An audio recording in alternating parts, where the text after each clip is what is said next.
Very short. Yes, go ahead, ma'am. Very short, Your Honor. Mr. Chair and the honorable members of the subcommittee conducting today's inquiry. We can destroy and we need to destroy drugs, but we cannot destroy lives. Yan po ang sagot ko dun sa very passionate defense of the former president as to his policy of killing alleged drug offenders, alleged drug pushers, alleged drug users. We can destroy drugs, but we need not destroy lives. I just wish to emphasize that. I said that in my privileged speech in August 2016, after I filed a Senate inquiry, a resolution calling for Senate inquiry. This man, the former mayor of Davao City and the former President of the Republic of the Philippines, for so long have evaded justice and accountability for the thousands of those killed in the name of the so-called war on drugs. Hindi pa ho natin siya napapanagot after all these years. And these killings had started nung time pa niya as mayor, yung phenomenon of death squad. Pinatuloy niya at nagiging klarado dun sa mga naririnig natin sa House of Representatives Comm hearings that yun din ang ginawang modelo ng war on drugs starting 2016. I was hoping that Colonel Garma and the others who already testified there at the Comm hearings, including also Kerwin Espinosa, would be here so that our discussions, our presentations would be in sync with each other, or that we listen to them again and then I will respond to them.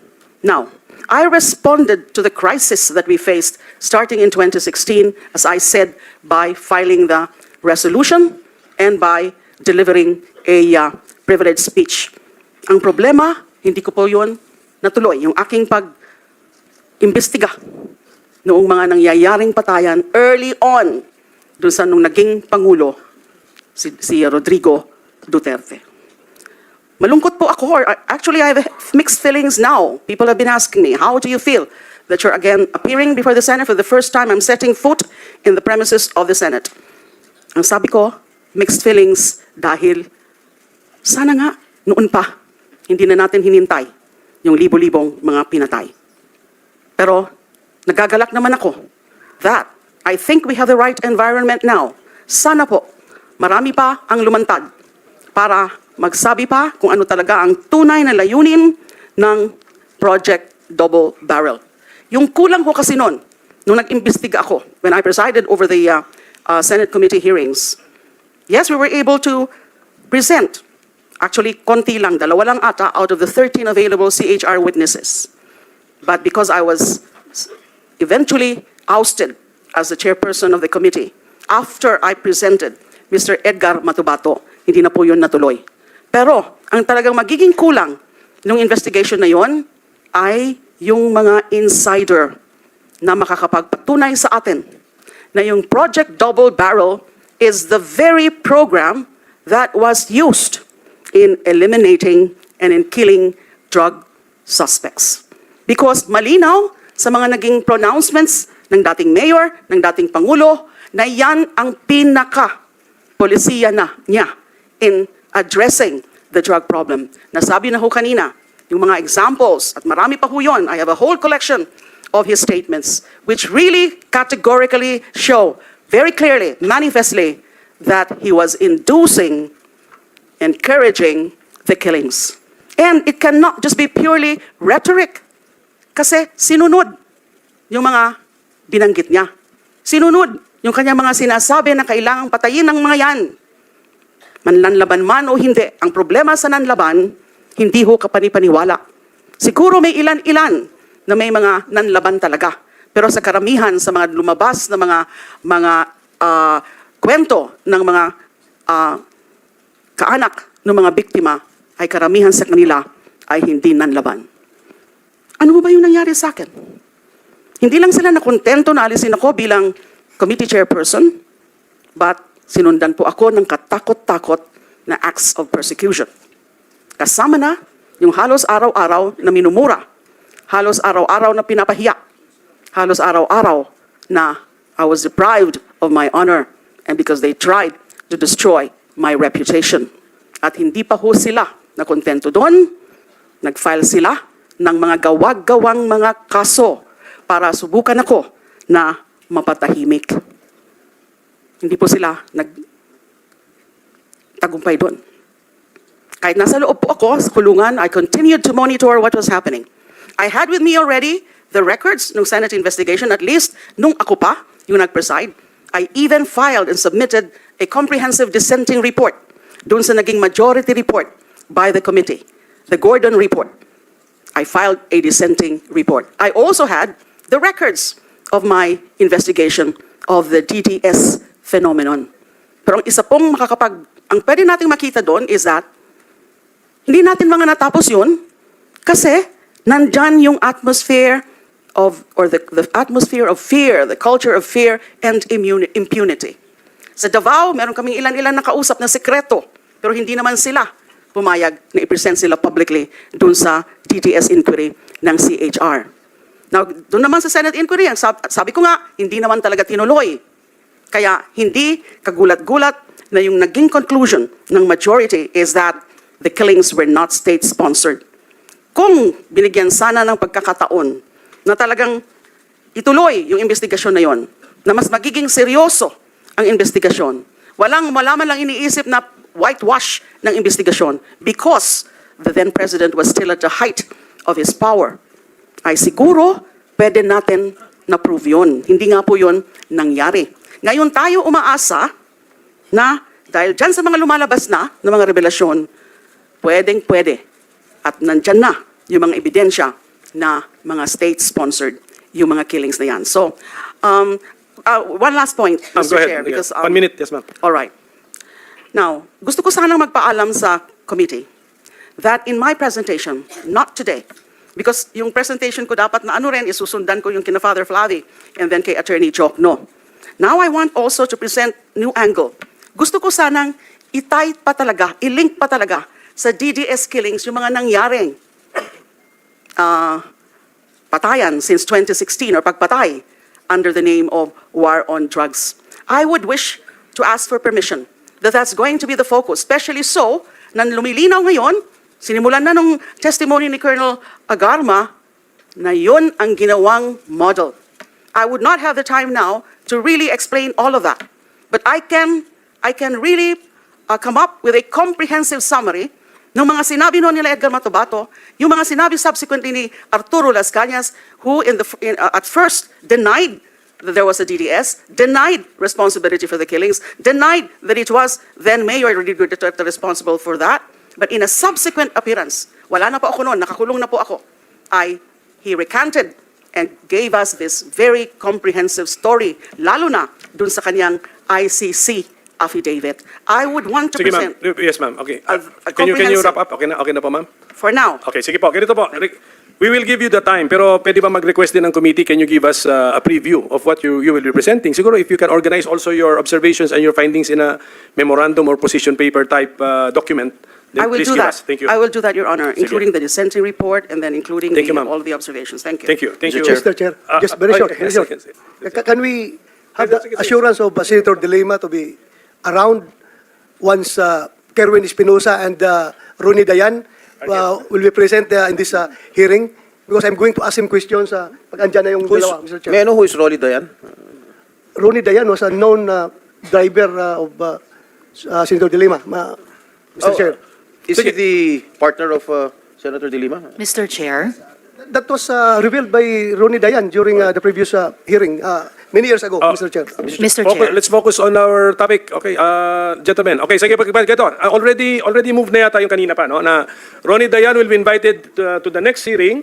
Senator Laila Delima has manifested their intention to attend the next meeting. So, the next hearing. So, tugma-tugma lahat. Yes, Your Honor, because You want to that's respond? where I will make a Yes, comprehensive presentation and also comment on those revelations by Mr. Kerwin Espinosa Yeah. during the Quadcom, and perhaps he is expected to reiterate that here. I was hoping he would be here, Yes. including Colonel. You will be there as a resource person, ma'am. You'll be there as a resource person, not to defend yourself. Wala, hindi resource person po kayo. Okay, Mr. Chair, if I okay, may. sa Senate Thank you, President. Mr. Chair. A few questions addressed to former Senator Delima. During your time as a chairperson of the Commission on Human Rights, when did you start serving as the chairman of the Commission on Human Rights, if I may ask? I was appointed in 2008 Up to 2010. to 2010, All right. when I was appointed as the Secretary of All right. Justice. Did you conduct investigations regarding EJ case?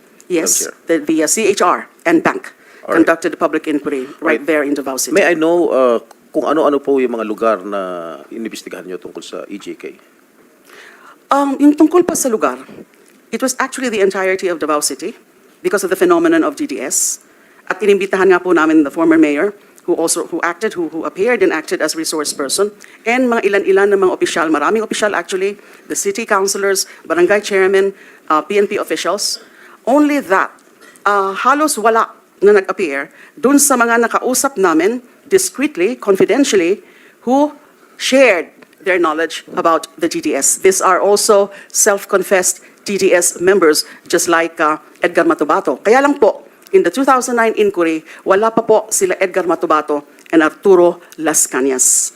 Na-mention yung mga pangalan nila, pero wala pa po sila doon. Hindi pa ho namin sila na-access at hindi ho na-present doon sa DDS inquiry. So wala ho kayong results ng investigation. Were there any cases filed because of your investigation, Madam Senator? Okay, when I was appointed in 2010, meron po ako yung aking mga personal investigation notes, pero wala pa ho yung naging resolution. Now, we turned over the records to the Commission on Human Rights, and then later, they came out with the resolution. Now, that was, I think, in 2012, June 2012. Yung resolution nila, one of the recommendations is for the filing of an administrative and criminal cases against then former Mayor Rodrigo Duterte and some other officials. What I know is that this was referred to the office of the Ombudsman, but I think later on, Mr. Duterte was cleared of, there was no finding or no cases filed. So the former president was cleared? Am I No, correct? it was not really cleared because I think, if I'm not mistaken, the main reason why no cases were filed with the Ombudsman against former Mayor Duterte and then President Duterte is that nung linabas na po yung from the Ombudsman is he was already the president. Well, So on Julie, the presidential immunity. in the course of your investigation, when you were CHR chairman, and you think that the former president was involved in the in killings in his hometown in Davao, why didn't you file cases against him? The investigation was conducted. But the problem was that those who were in the know, yung konti ho ng mga self-confessed DDS members at the time, they're not willing No. to testify. When you were DOJ secretary, why didn't you file a case against the former president? You had all the means, you had all the power to do so. When you were secretary of the Department of I Justice. actually referred the matter of when Edgar Matubato came to us for witness protection, I rinifer ko po uli yung the DDS matter So what to happened? the, wala po. Wala Bakit po. wala? You were a very, very powerful member of the cabinet during that Aquino administration. You did not do anything? It's not To that I pursue did the not do case? anything. To pursue It's the just case? that I asked the NBI to pursue further the investigation. Pero wala na po na i-submit sa akin na report. They were telling me that they had also so much difficulty accessing possible witnesses at the time. All right. One more thing, Madam former Senator. Why is it only in Davao that you had this investigation? Bakit Davao lang? Why were you so focused and why are you so concentrated in investigating Davao? We were focused on investigating the so-called DDS phenomenon because we have read some reports about it. Foremost of which was the report of the UN Special Rapporteur Philip Alston. And he did come out with that report, citing certain findings of the UN Special Rapporteur Philip Alston. And meron din pong report, yung Human Rights Watch, they called it, "You can die anytime," also referring to the DDS phenomenon. So we felt that at the time, because of these reports, and our CHR regional office did confirm that there were killings, but they could not tell us, or they refused to tell us, that it was actually the doings of the DDS on orders of then Mayor Rodrigo Duterte. But the insiders, the ones I mentioned kanina, I think there were 3 of them, which we interviewed secretly or discreetly, they did say that there was such a thing as a group as a Davao Death Squad, and then formed by the former mayor, and then getting orders also from the former mayor, something that were validated later on by Edgar Matubato and Arturo Las Cañas. Okay, Mr. Chair, I would like to invite the attention of the former senator when she was still a sitting member of the Senate. With regard to the committee report of the Committee on Justice then, for the years, if I may read, for the years 2001 to 2009, under the Arroyo administration, 91,762 killings were reported, or an average of 10.196 killings per year, 850 killings per month, or 28 killings per day. On the other hand, for the years 2010 to 2016, under the Aquino administration, there were 85,878 recorded killings, with an average of 14,313 killings per year, 1,193 killings per month, or 40 killings per day. You were the Justice Secretary during the Aquino administration. Why did you not investigate these killings? All right. May I start by saying that on the matter of EJKs in general, especially with respect to the killings of activists, I did recommend, and it was adopted, there was this Administrative Order number 35, creating an interagency committee to look into the various drug killings, to the various activist killings, targeting members of progressive groups, leftist organizations, and that was somewhat rampant during the time of former President Arroyo.